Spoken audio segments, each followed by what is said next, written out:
with your girl Ellen Roxon on my show Talk That Talk. There's every Friday here at 12 p.m. You guys on GBKM FM. You guys can also check out our website, which is www.gbkm.fm/live TV, so that you can always watch every single one of my lives and everybody else's lives here as well, you guys on our team. Also, you guys, if you guys do happen to miss any episodes, you can go to our website and click past show, and you guys will be able to see all of our past episodes. So yeah, guys, make sure you guys definitely do check out our website. We also have so many other features on our website as well, you guys. We also even have a donate button on there as well, you guys, where you guys can purchase one of our hoodies and donate some money as well, you guys. So be sure to check that out as well. We also do have other merchandise as well, you guys, that you can check out also. Also be sure to follow us on Instagram as well at GBKM, you guys. And you guys can also watch us live from Facebook at Great Benin Kingdom, and you guys can also watch live on YouTube as well, which is GBKM TV, you guys. We also go live on the TuneIn app, so if you are person that uses that app, then be sure to also listen in live from that app as well, you guys. Soon our app will be launching, so you guys get excited and ready for that. That way it will be so much easier when you're on the go. You can just click the app and watch any one of us go live when we do. So yeah, you guys, I also know that in Ontario, we are back in lockdown for some of our cities. Some other cities are still open, such as Vaughan, and I know like Durham region.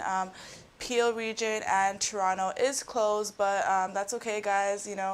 Maybe it'll be good for some people to get some downtime and just take some time for themselves during this quarantine, you guys. So don't panic. I know that mental health is a big thing that we've been having during this pandemic, you guys, and that it's been affecting a lot of people. But just try to do things that keep you sane and keep in touch with people that make you happy, guys. But I also hope that everyone who still is working, and even if you're not working, if you have to go out for essential things, hope that everybody is staying clean and healthy, you guys.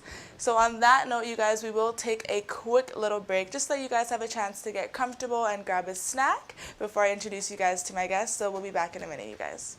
Do you believe you could host an entertaining, engaging, and thoughtful weekly show? Or are you a business person or entrepreneur interested in building a brand for yourself? Can you connect with an audience and have strong social media skills? If so, the GBCam Network would love to invite you to join our team. We're looking for driven, genuine folks who are willing to work hard as an independent broadcaster. If this sounds like you, come join our team. For more information, email your resume to career@gbkm.fm. That is career, CAREER, at gbkm.fm. It's time to turn your passion into a career. What's good, everybody? If you were just tuning in, you're here with your host, Ellen Roxon, on my show, Talk That Talk. That airs live every Fridays at 12 p.m. here in GBKM FM, you guys. You guys can watch us live from our Facebook page at Great Benin Kingdom, our YouTube page at GBKM TV. You can also tune in from the TuneIn app. And of course, you can be sure to watch us live from our website as well, you guys, at www.gbkm.fm/live TV, you guys. So yeah, without further ado, I'm going to introduce you guys to my guest. She is a fellow host here at GBKM FM, you guys. She has her own talk show as well, you guys, which is the Chat Up Show. Her name is Elizabeth Aloidi, and she's also the owner of her own magazine, Queen's Magazine. How are you, babe? I'm so good. Thank you so much for having me on your show today. Of course. I'm so happy to have you. If you guys didn't know, I was on her episode on Wednesday, you guys, which is still up on our website if you just click past show. So be sure to check that out. But yeah, how's everything going so far? It's good. This second lockdown, I'm actually looking forward to it. Should I say that? I don't know. I kind of felt that the first one I didn't really get a grasp of what was going on, but this one right. I'm ready. I'm focused. I'm dedicated. So yes, that's good. So let's start talking a little bit about your magazine. So what originally inspired you to want to start up your own magazine? It actually originally started as a school project when I was pursuing my journalism degree at U of T.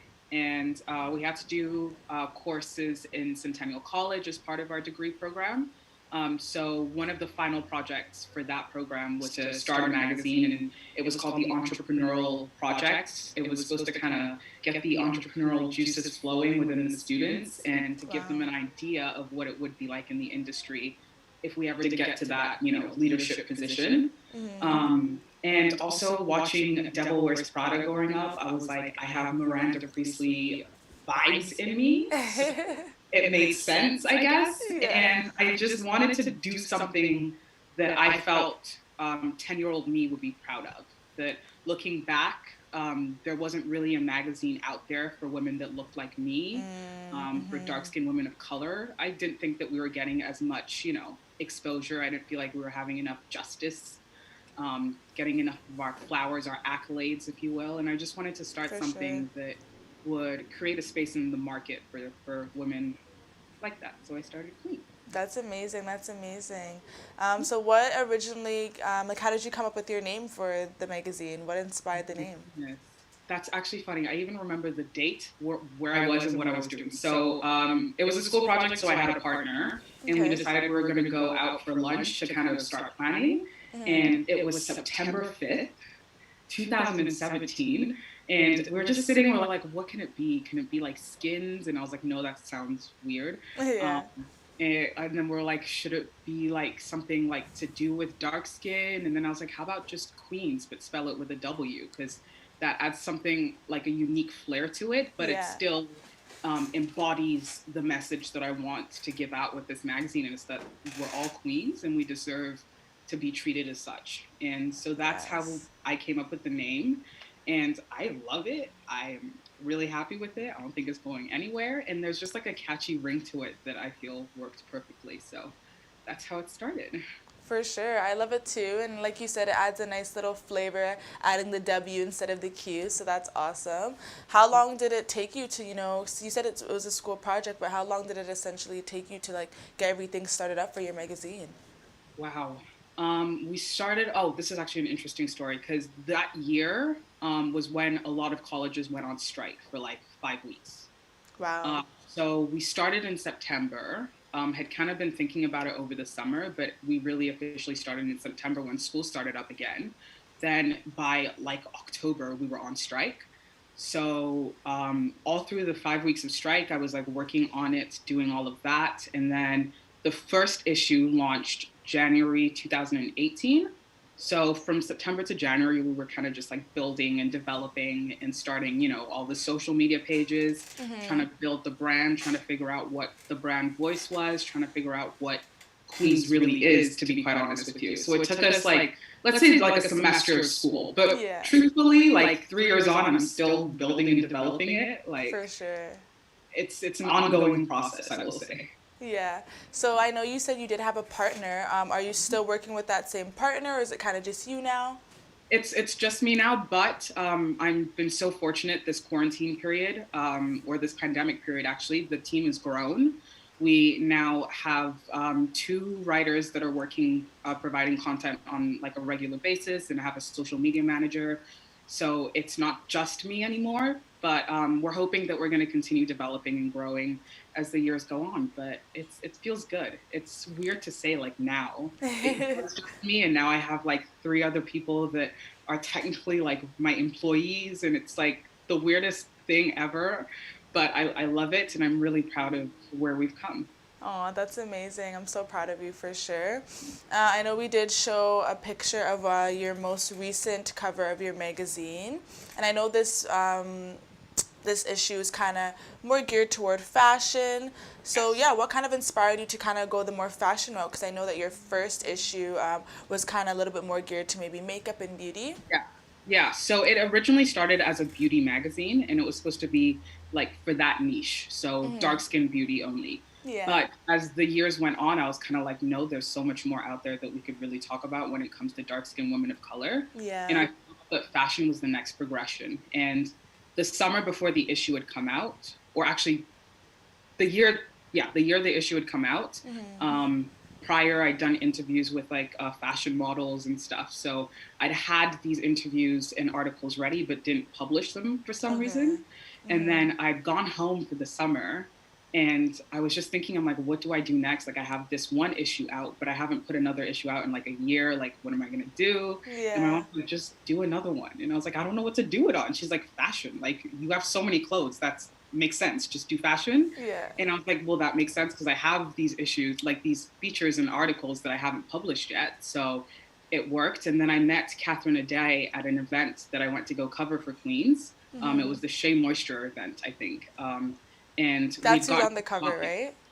Yes, that's the lady that's on the cover. Yeah. She owns the boutique Kayla K, Wow. which is she's a Ghanaian Canadian woman, and Kayla K like specializes in creating really classic pieces with like Ankara and Afrocentric fabrics, which is what I was so drawn to. And I was like, I love it. You're modernizing what I grew up seeing and wearing, you know, as a kid.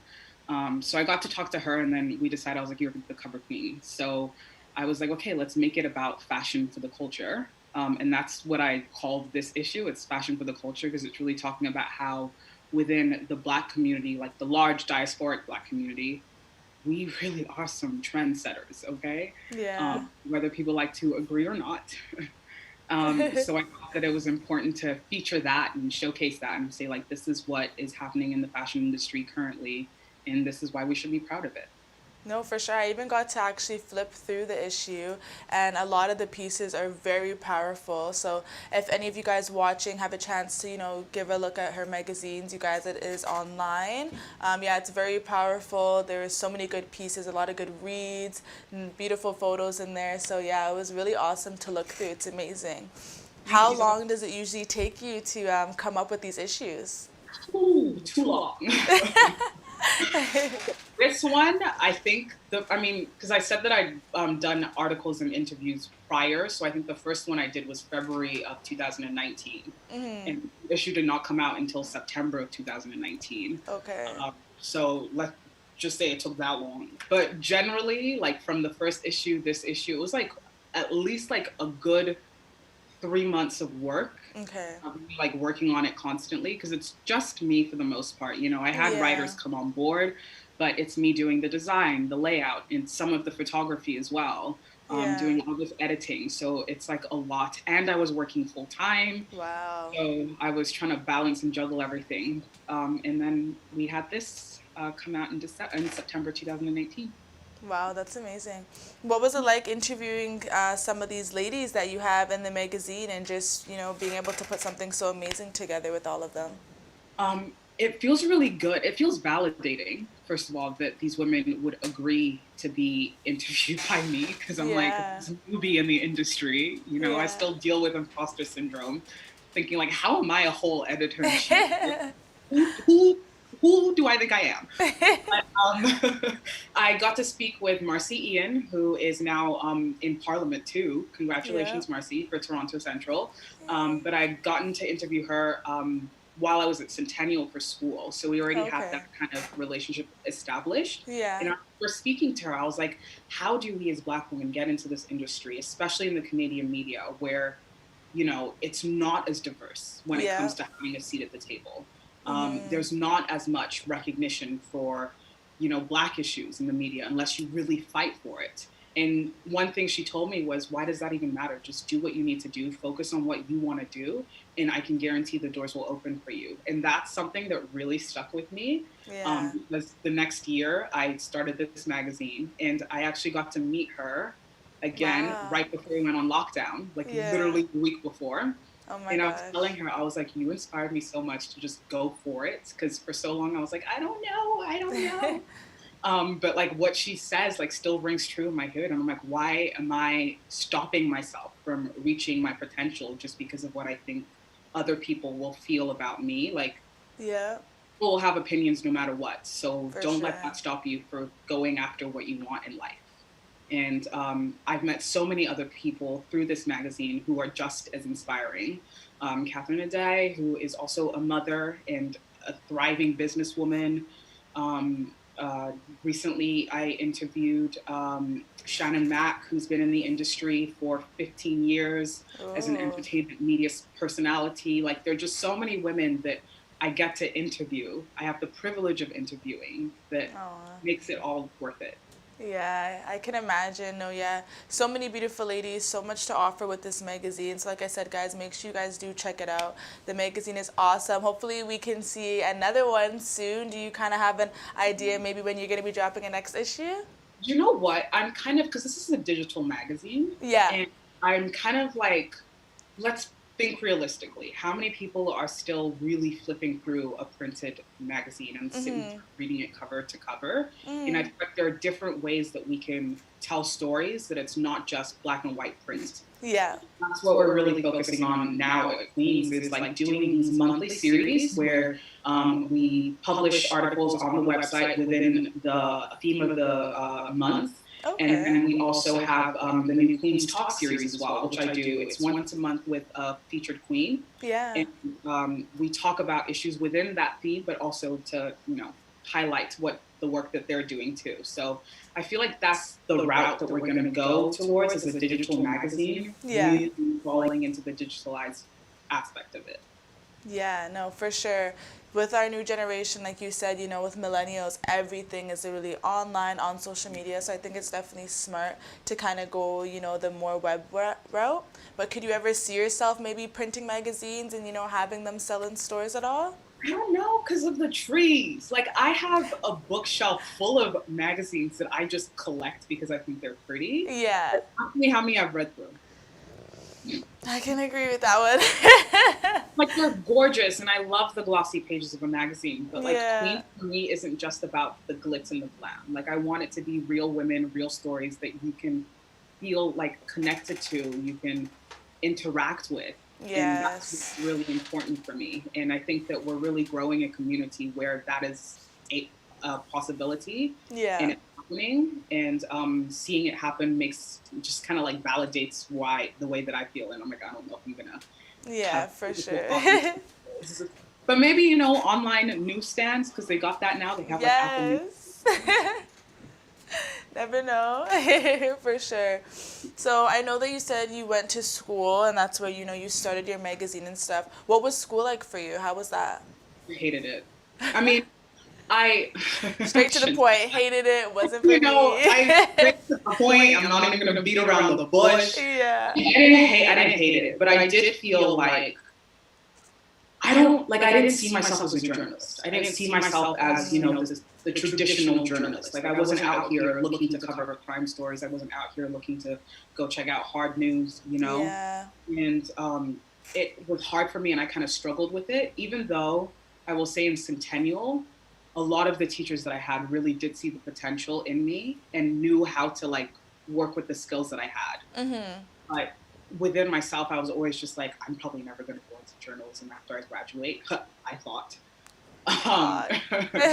Look at you now, sis. Plans for yourself, but God has other plans. And For real. that's how I turned out. But I always thought that after I graduated, I'd probably just like leave it behind, because I just never. I felt that what we were learning in school just wasn't what I wanted journalism to be, per se. And that's not necessarily like a bad thing. Like, what we were learning in school, a lot of it I still use to this day, and I can apply to what I'm doing with my career. But it just wasn't like my type of journalism. Like, I didn't feel like I was telling the stories the way I wanted to tell them. I felt that my voice, like my journalistic voice, was trying to be programmed to sound like all the other publications out there. Yeah. And that was like internal battle that I had to deal with.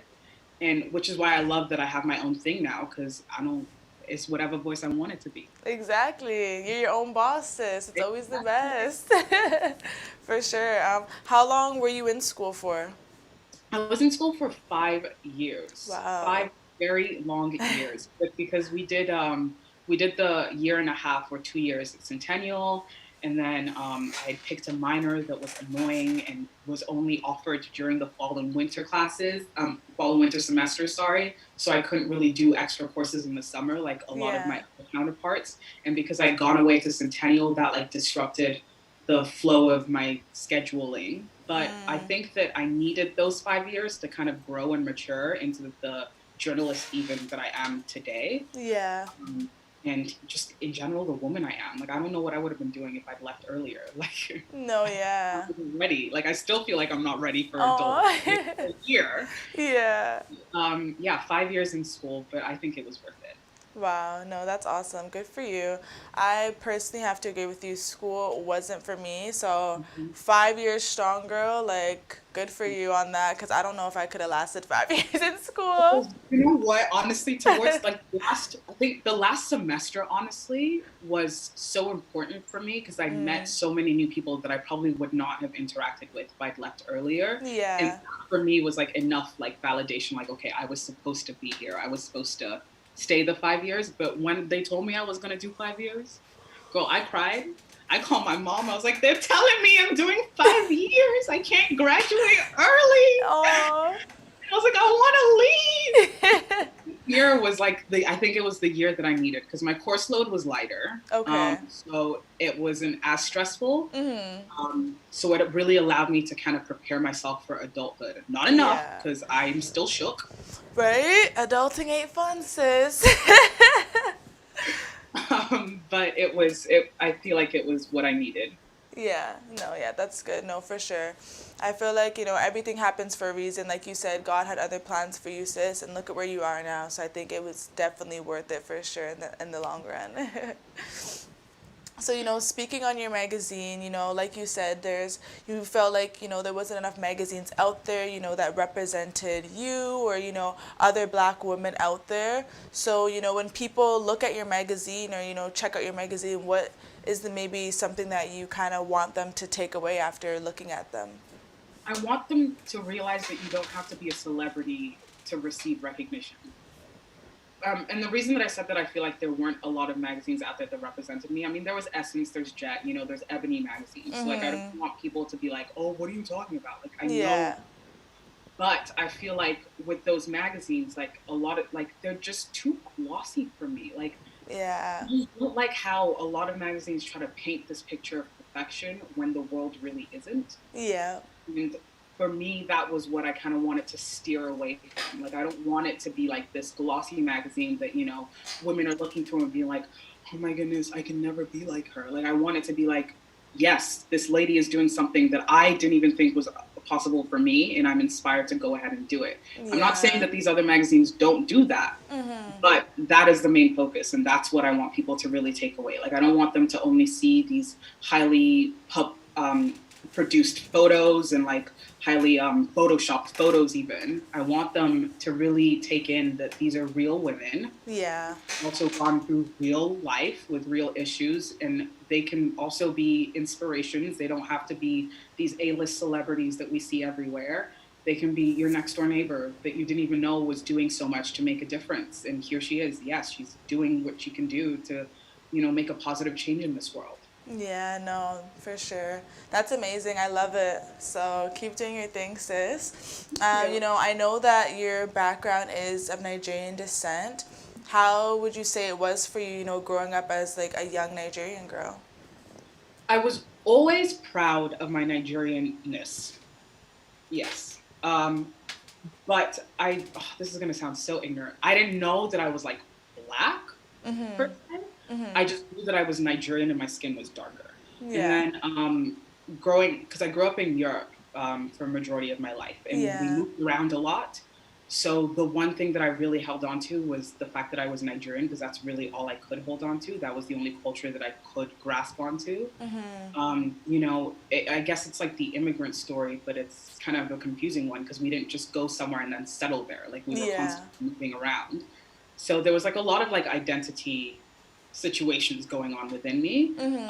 Because for the first part of my life, I grew up in like the British system. So I had this really thick British accent. But I was Nigerian, so it confused a lot of people. And then I moved, and then I went into the American system, and then I developed an American accent, and then everyone thought that I was Black American, and I'm like, no, I'm Nigerian. I just have this accent because I don't know where it came from. Yeah. But I have it. And so the one thing that was steady for me was I'm a Nigerian, and that's the one thing that I'm constantly preaching. I'm proud of it.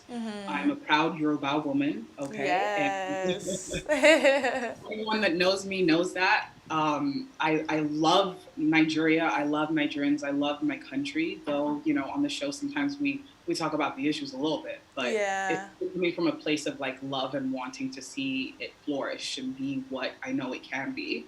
For sure. But yeah, growing up as a Nigerian girl, I don't think that I saw a lot of like representation from my kind of Nigerian though. Like there was like, the Nigerians who had just like moved that we called the quote unquote fobs, Yep, yep, like fresh off the boat. yep.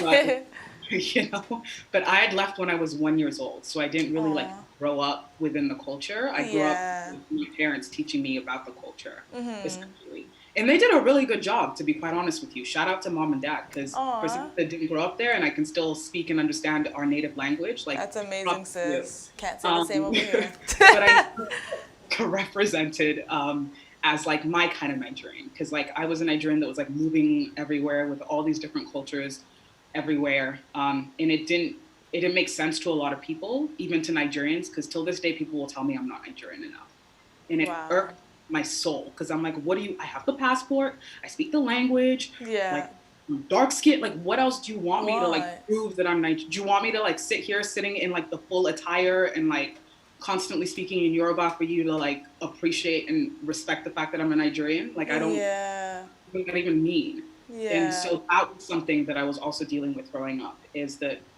because when I speak the language, I have an accent, obviously, but it's like a Yeah. Nigerian speaking English, they have an accent too. Yeah. So that like within me, that's why I think a lot of my pride comes from, is from being defensive about it, being like, no, I'm very Nigerian. Yeah. So yeah, that's kind of what it was like growing up as a Nigerian girl. Aw. Yeah. What was it like, like you said, you lived in Europe for a lot of your life. What was it like living in Europe? Being, Oh, it was black? trip. Yeah. Because we lived in Belgium, Romania, and Switzerland. Belgium was fine because there were other black people there. Yeah. Cool, no issues. We moved to Yeah. Romania. She's like, sis. Well, I cried when I found out we were moving. I was like, I'm not Aw. going. Yeah. And my mom was like, okay, we'll stay back in Belgium and your dad can just go back and forth. And we tried that for a few months. And my dad's like, no, enough. We're No. not Enough. I am not going to be doing a long distance relationship with my family. No. Yeah. So when we finally moved to Romania, I was the only black child from 6th to 8th grade. And my brother, there was like one other black boy that was in 12th grade when my brother got there. But then he graduated. So it was just my brother in high school and just me in middle school. Oh, wow. On top of that, I'm in an American school with a British accent. Yeah. And anytime we leave the house, people are staring, people are pointing, kids are laughing.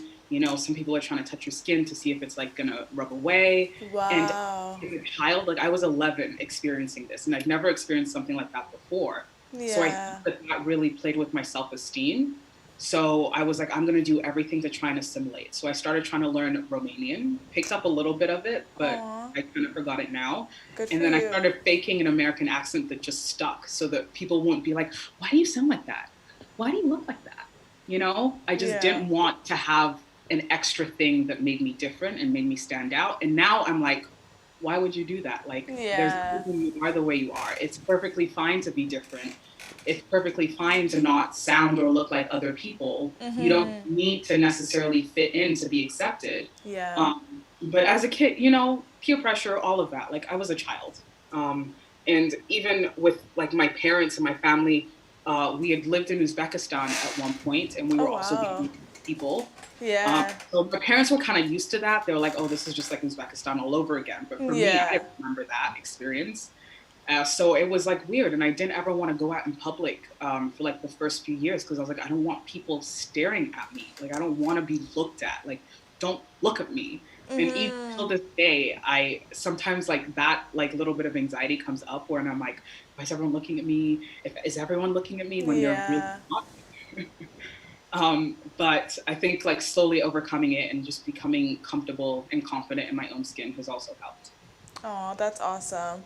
So, what was it like transitioning from, living in a place where you stood out, you were so different compared to other people that were living there, and, a lot of people, were racist, and then moving to, I know you said you lived in America for a while, and even like in Canada where it's more multicultural, black is normal, like what was that change like for you?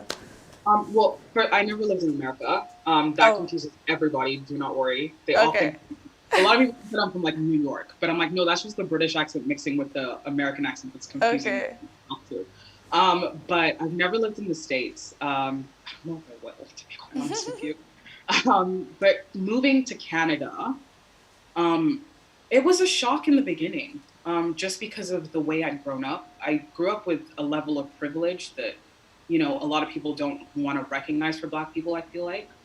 Because, all we really see in the media, especially in Europe, especially when it comes to like North American culture, it's only like the gang violence, poverty, Yeah. the ghetto, the hood. Like that's all we know of like Blackness. But that wasn't my reality. Like I grew up going to private school, like all of that. So when I moved here, and I was like the Hillary Banks of my friend group, essentially. It was a shock for a lot of people, and people called me an Oreo for like the first semester of my Oh, time here, wow. because they were like, "You don't act Black," and I'm like, "What does that even mean?" Yeah. I mean, Yeah. I'm like, I'm Black. Yeah. Black and proud. So I think that in itself was like a shock, because I was like, I'm coming to a place where there's so many different Black cultures all like melted together within Toronto, and yet I'm still standing out and I'm still different. Like that didn't make sense to me, because I'm like, this is a place that I should fit in and I shouldn't have a problem fitting in, and yet people still find something to make me different and make me like stand out from others. And it Yeah. frustrated me, because I didn't expect it. I didn't know what to do with it. I was sad and I was upset, and I went home for Christmas my first year of university. And I was like, why is this happening? Yeah. It does. Like, sometimes it comes from a place of jealousy. And I know we always say that it's jealousy, but sometimes it really is. Yeah. Sometimes it's just ignorance in general. That For people sure. are just speaking from their own perspective and their own experiences, and don't really know about other experiences. So that's the only place they're coming from. So you can't really take it personally all the time. Yeah. Take it with a grain of salt, like, okay, that's what you've experienced, but let me educate you on what I have experienced, and maybe we can meet a middle ground. Yes. Yeah. For sure. So, obviously, come like you said, coming to Canada was, different, because a lot of people, would still kind of make you feel a little bit, different from them, and, call you an Oreo and stuff like you said. How did it make you feel to, move to a place where it's more multicultural? You're probably thinking, okay, like I'm going to fit in so much more here, and then kind of still being put in a box as like, oh, you're different, or you're not the standard Black person. Like, how was that for you? That honestly, I think, is why Queens is so important to me. Because I wanted to show that Blackness isn't a monolith, Yeah. Yeah. And even like there's so many different cultures of Black people, whether Caribbean, even Latin American, North American, like there's so African, like there's just so many different cultures, and it's so important that we celebrate those differences. Like there's nothing wrong with being different. Yeah. And going through all of those experiences up until that point taught me that I shouldn't try to like dim my light because other people may feel uncomfortable by it, or other people don't understand it. Like that's y'all's business. Yeah. I'm to live and do what I need to do, and if you want to come along for the ride, that's good. But if you want to sit there and sulk and be ignorant, like okay, Yeah. enjoy, I guess, like have fun with that. For sure. So that, I think, is what I got from that experience, is that regardless, people are gonna have something to say. People are going to have an opinion about you, and you can't always like let it define who you are. For sure. I have to agree with you 100%. Well, on that strong note, you guys, we are going to take a quick little break. When we come back, there'll be more of me and Elizabeth, you guys, so stay tuned. Build each other up. How will you build economy?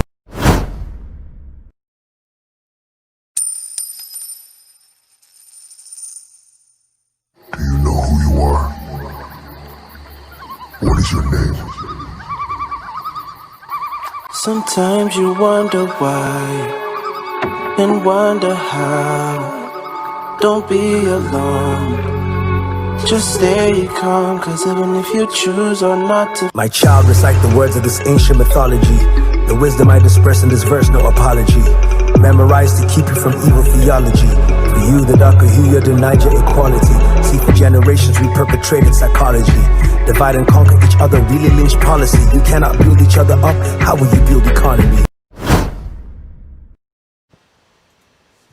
What's good, everybody? If you were just tuning in. You're here with your girl Ellen Roxon on my show Talk That Talk. That is every Fridays at 12 p.m.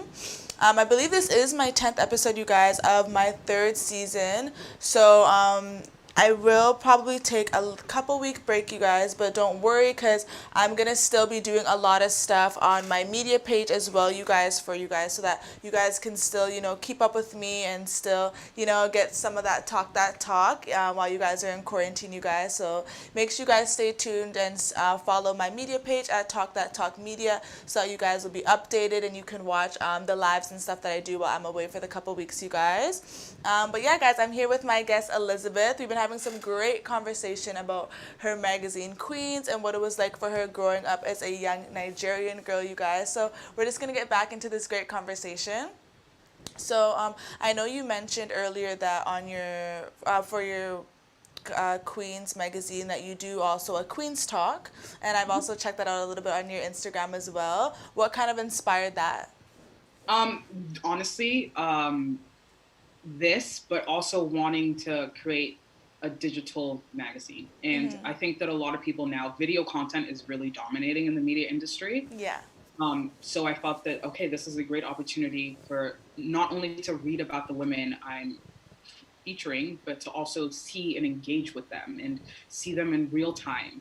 And I feel like that, honestly, in itself, is so much more powerful than just reading the words on a screen. Yeah. Because you can see a real life human being and you get to understand how they speak, their mannerisms, and that adds to the overall experience when you then go on to read about them later. For sure. And also, during quarantine, I started this, it was like brunch, quarantine brunch special thing. It only was like 2 episodes, to be quite honest with you.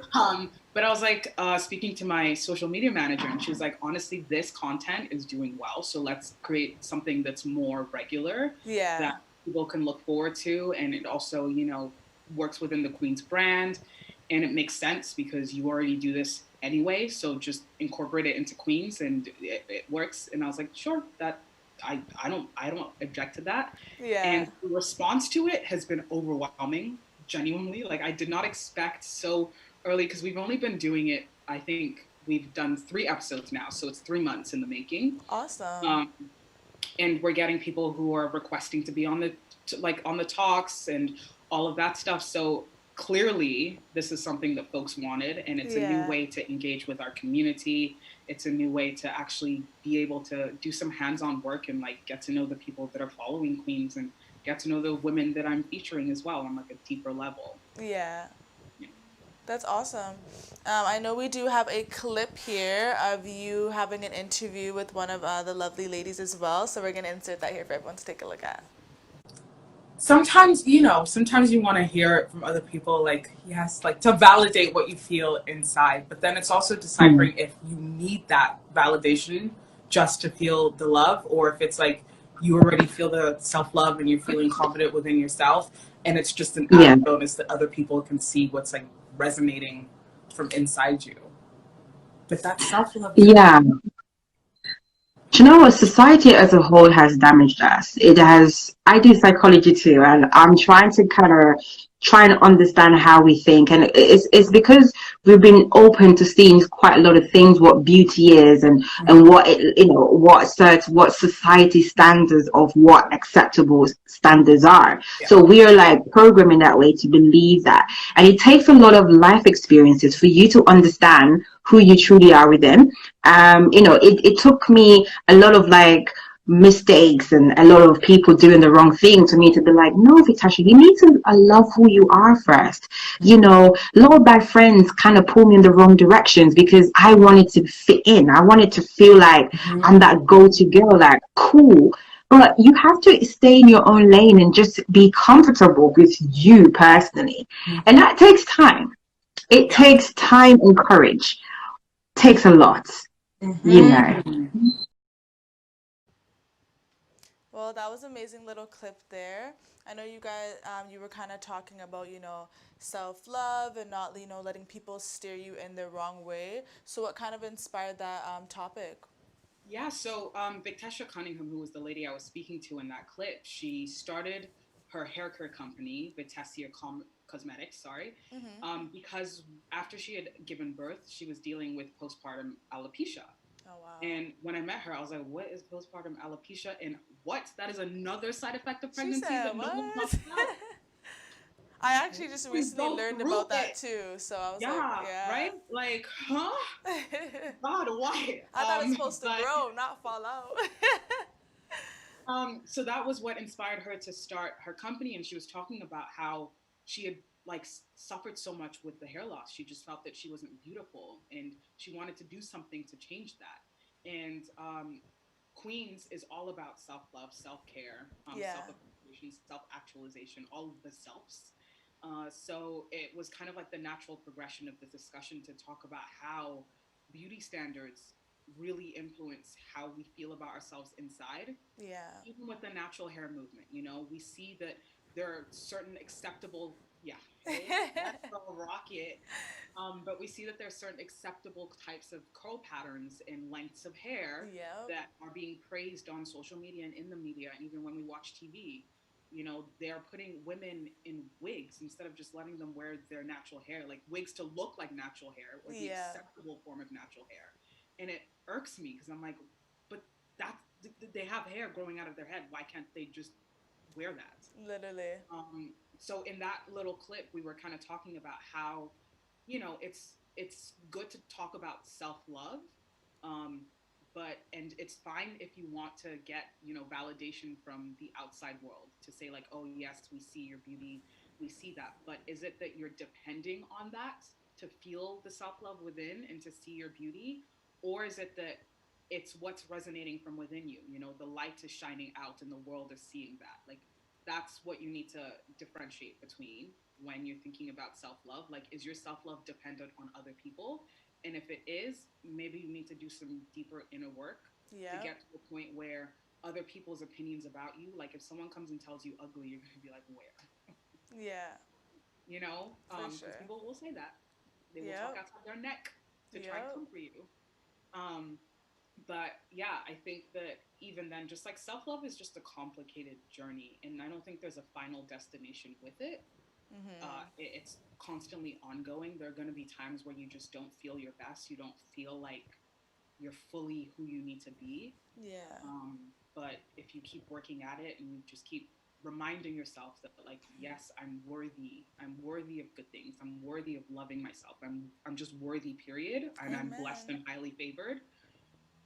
It can be like, you know, the first step to really getting to loving yourself. And Yeah. it's a journey, and it's a It tough is. one, It's okay? a journey that I'm still on myself. So it really is. And this pandemic really threw me for a loop because, you know, Trust me. there's cute like loungewear, but then there's like the loungewear where you just look raggedy. And I've been looking at Yep. myself in the mirror and I'm like, girl, get it together, because this is not who you are, okay? Right? Queen. Yes. So steering a little bit away from your magazine, you are a host here as well at GBKM FM. What inspired you to want to start your own talk show here? I've always wanted Oprah. Let me start there. Yes. Yes, Queen Oprah. But I've always wanted to have a talk show. When I was younger, I used to like pretend. I'd be like, welcome back to my show. And then YouTube came up, I was like, let me start a YouTube channel. Like, welcome back to my YouTube channel. But when I was in school, we did a radio and broadcast journalism segment. And in radio, I fell in love with it because I was like, nobody has to see me. Perfect. Yes. You know? I don't have to wear makeup. I can come in sweatpants. Perfect. But then when we did the broadcast segment, I was like, this is where I come alive. And from doing that, my teachers kind of recognized I guess the passion for talking with people and interviewing people. They nominated me to interview Anna Maria Tremonti, who is still a very big member of the journalism industry till this day in Canada. So I got to interview her in front of all of my peers, and it was honestly the highlight of my school career, to be quite honest with you. It was validating because I was like, wow, y'all see this in me? Like, really? Whole Anna Maria? And then a few months down the line, I got to interview Marcy Ian. So then I was like, yo, maybe it's this talking to people thing that's really my shtick. Yeah. I thoroughly enjoy the interviewing process, but when it comes time to transcribe and write an article, I'm out. She's like, I'm done. I don't want to do it. I did not enjoy it for a long time until I found my voice, I think, which took me like till yesterday, basically. Me too. Like, what? So when this opportunity kind of like fell in my lap, if you will, I actually went looking for it. I'm not gonna lie. I found GBKM and I was like, this is perfect. It's a Black-owned station, so that means I'm gonna be able to tell the stories I want to tell. Yep. It gives me like quite a lot of independence to do the work and tell the stories that I want to tell. So I was like, this is perfect for me to really help me grow and build and develop, on these skills that I have. And I guess this talent, but I don't know. Yes. How did you come up with your topic for your show? I at first I was because I was like I love pop culture, and I think that that's interesting. But I think that I had been figuring out how to redefine what pop culture is. I feel like a lot of people think that pop culture is just the entertainment industry, and I'm like, no, pop culture is what everyone is talking about, interacting with. Yeah. It's Corona. I know. Also politics. It can be entertainment. It can be so many different things. If you just look at social media, see what's trending, that's pop culture, as far as I'm concerned. Yeah. So I thought that in itself was broad enough that it would allow for a different array of topics, but like I could still like narrow it down to a certain niche. And as a Black woman, that is my niche. Yeah. I hear that. So that was what it was. In terms of the name of the show, I think Kenny and I just like sat and went through different options. I was actually gonna go with Queen's Talk. I don't know if Kenny No remembers. way. Kenny, do you remember that? Shout out Kenny, guys. Shout out the producer. Shout out to our producer Kenny, producer and president. But we had sat together and had a meeting, and we're just kind of going through like different names. And I was like, "How about Queen's Talk?" He's like, "Yeah, but what if you want to branch away from that?" And I was like, "True. You don't want to box yourself in too much." So I was like, "Okay, I like chatting. How about the Chat Up Show?" And yes. Like, or I said, "How about the Chat It Up Show?" And then he was like, "That feels too. It's not like." Yeah. And I was like, "Okay, the Chat Up Show." And then he's like, "Okay, but how are you gonna make it different?" And I was like, "Add an extra T." She's like, "What?" There we go. And then we're like, "Okay, that works." And I think that it's perfect because on the show I get to chat my chat, and I get to chat with a lot of different people. I got to chat with you this week. Yes. And we had a chat, if I do say so myself. Yeah. But yeah, I think that in itself just like embodied what I wanted for it and who I am as well. I talk a lot, so. How has it been, from, where you started with your show till now? Like, how do you feel your success has been with it? Well, I see the growth, number one, in my confidence in front of the camera. Yes. I think when I first started, I was still in that space as like the little 11-year-old girl who didn't want people looking at her. Until this day, I'm still kind of like, I don't want people to know me. It's like so weird when people recognize me. It's like, Yeah. But every day I'm getting more comfortable with the idea that like I'm gonna need to be out there if I want to be able to tell these stories and touch people's lives and impact people and inspire them in some way. That someone's got to do it, so it might as well be you. Yeah. Yeah. For sure. So, with your talk show, like you said, you talk a lot about pop culture. Could you see yourself maybe like, steering away from that and like doing anything else for your show, like any other type of topics at all? I think these last few months we've kind of been touching on different topics. We covered quite a bit on the End SARS movement, and even when the Black Lives Matter movement was at its height in the summer, we were talking about that. I think it's mostly, I say pop culture, but it's really social issues, is what I will say. Yeah. And it comes from a place of like me being an empath and being like, there's so much that's going on in this world that just is like, it's so sad. And I feel like so much compassion is lacking. So if I can bring a little bit of that to the screen, have people thinking in a compassionate way and thinking about how they too can help bring positive change into this world, I think that is the goal with this show. That's really what I want. What is it like being on the other side, sis? Let me tell you. I got a few questions for you. So what's it like having your talk show? It's amazing. You started. Ready to switch it up now. I know, right? It's good. It feels good. I feel like I don't get the opportunity to talk about myself a lot. I'm Yeah. always encouraging others to talk about themselves. And sometimes you need to, pat yourself on the back. For sure. Like even now, I'm just like reflecting from where I started when I graduated a year ago to Aww. where I am now. And I'm like, oh my goodness, like so much has happened in a year and a bit. Like, it's crazy. Crazy. Right? Where would you like to see yourself in the future, just as an entrepreneur, as a boss lady, and just doing your thing with media? Just doing more of what I'm doing now. Okay. And being paid correctly for it. Yeah. I feel like in the media, you often don't get your dues, if you know what I mean, especially Yeah. as Black women.